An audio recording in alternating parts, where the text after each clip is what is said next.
Hi, Raj here. Welcome back. So, sugar makes you fat, right? Well, of course it does, but only in animals like cows and pigs. In fact, there's a name assigned to this process. It's called de novo lipogenesis. It's the conversion of sugar into fats, and it's really very efficient in animals like cows and pigs. And that's exactly the same reason why the meat industry has flourished.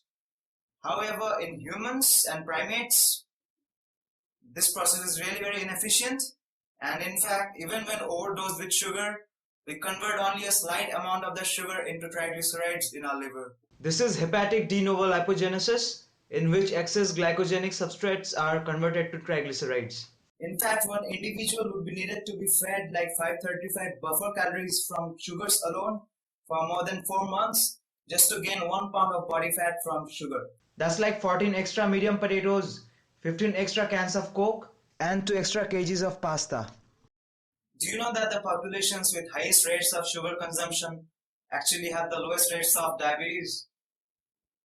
Try finding cases of type 2 diabetes in rural Asian populations, rural Mexico, rural Africa.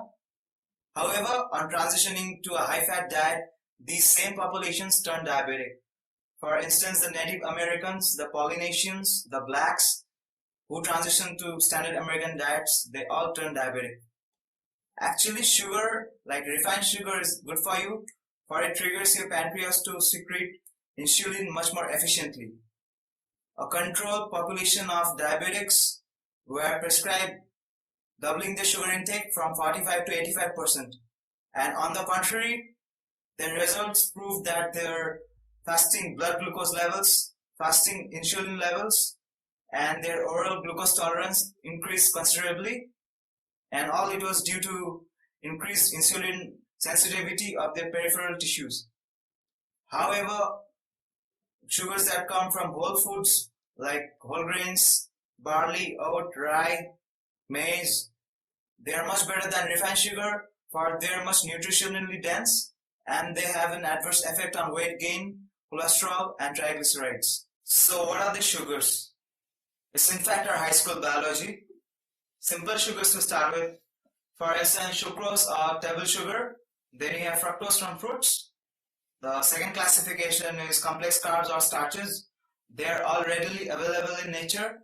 For instance, the whole grains like barley, oats, rice, quinoa. Then you have the plant sources like potatoes, yams, corn, maize.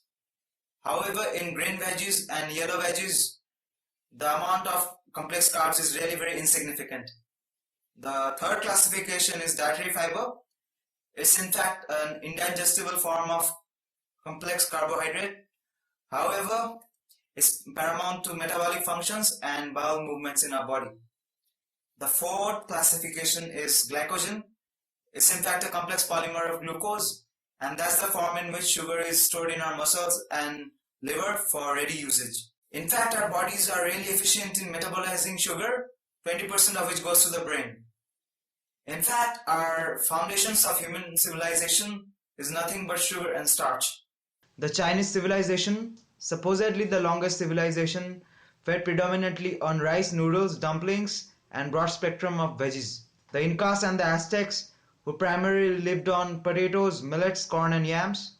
The Mayans, also known as the people of the corn, all of them had one thing in common, that is starches.